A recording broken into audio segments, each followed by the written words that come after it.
Imagine that after a long, stressful semester, you're up for a vacation in Florida. So all you want to do in this trip is to enjoy the beach and swim into the ocean. So you booked a hotel in a high-rise building with a sea view room and ended up paying more for that hotel. So now you're in Florida, from your hotel room, enjoying the beach. The next thing you want to do is go down and swim into the ocean. So you get down to the hotel lobby. Now you realize a huge wall is blocking your way towards the sea. So you ask the hotel manager, and the manager replies, "Sir, we only promised you about your view. We haven't said anything about your accessibility. You cannot go to the beach from this hotel." "I'm sorry, sir." No matter how funny it sounds, buildings can be designed in a way to provide different experience to different users. In 19th century, many institutional buildings like prisons, hospitals, and asylums were designed to provide different experience based on users' gender, race, and class. To have a better understanding, let's look at these two building layouts. These layouts were originally introduced by T.A. Marcus in his book Building and Power. Although both the buildings look very similar from outside, if I want to start my journey in building A, I'll start with room 1 and then I can go to room 2. From room 2, I have to cross room 1 and then I can go to room 6. Similarly, I need to cross room 1 and then I can go to room 5. And in this way, I can move through the building. And finally, I can reach to the last room, room 8. Now, if I want to go out from this building, I'll cross room 4, room 1, and I'm out. Now, if I want to move through building B, I'll start my journey from room 1. From 1, I can go to room 2, 2 to 3, 3 to 4, 4 to again 3. And in this way, gradually, I can go inside the building. And now I'm at the last room, room 8. Now, if I want to go out from this building B, I'll start my journey from room 8, 8 to 7, 7 to 5, 5 to 3, 3 to 2, 2 to 1, and then I can go out. So building B is like those long, winding retail stores which forces you to revisit every section before you can go out. And the main reason for this difference is text. So text can be building regulations, competition conditions, building reports, feasibility guidelines, fire codes, etc., etc., and etc. Texts exist before the existence of a building and in a way design it. Texts are usually written by the clients or the sponsors or anyone who represents that sponsor group. Writing text is also a social practice which denotes the social norms, social structures, and also the social regulations. So spaces become the metaphor of social practice.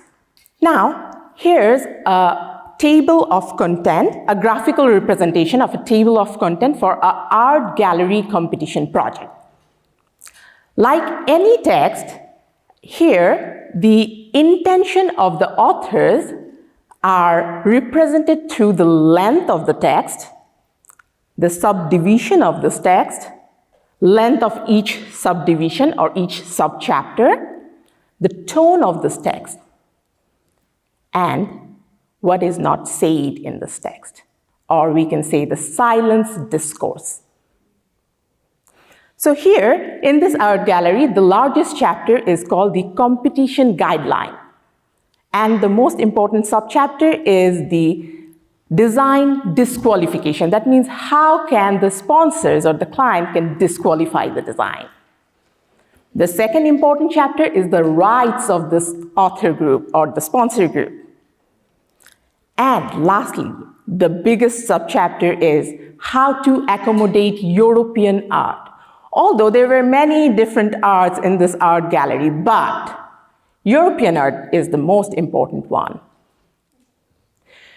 So it is not hard to understand who was the writers or authors of this text. Through the text, the authors classify the users in an organizational chart according to the organizational hierarchy. So as architects and designers, we take that organizational chart and represent that graphically in our building design. So it is reasonable to say that buildings are material classification objects that classify people, ideas, and things, and make this conceptual text concrete. One example, in the 18th century, the Glasgow Lunatic Asylum was designed based on a text. According to the text, the building was supposed to be designed for two groups of patients, male and female. And each group should have two ranks, higher rank, lower rank, higher rank, lower rank. So based on the text, the architect literally designed an X with 4 wings. So there is nothing innocent about this building. The text literally designed the building. In today's world, we can also see the influence of a text through the space allocation and space distribution. In a hospital building, the highest rank is occupied by the CEO, one person. And you can see the amount of red spaces in this hospital. And these 18 physicians are occupying those yellow spaces that is almost equal to that red space. And these 40 nurses are housed in the small gray area.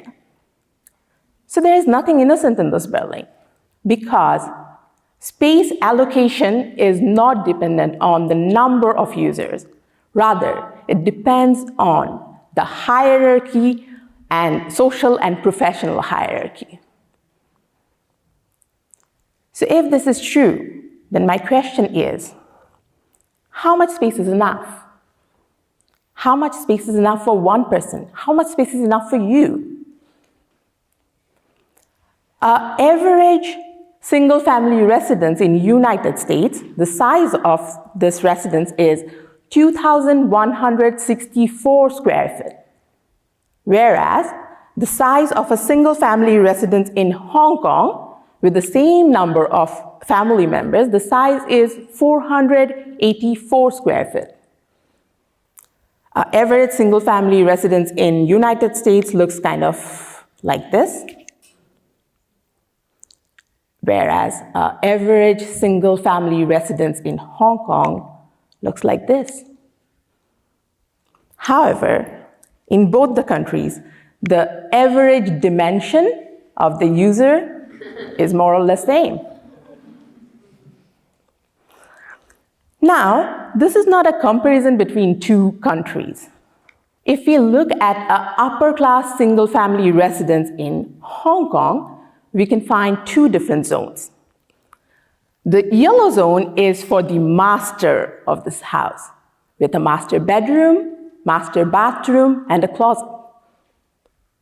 On the other side, the purple side is for the maid of this house, with a bathroom, closet, and a bedroom, with no window. Here again, the average dimension of the users of the yellow zone and purple zone are more or less the same. But their experience inside this same building is very different because of the design.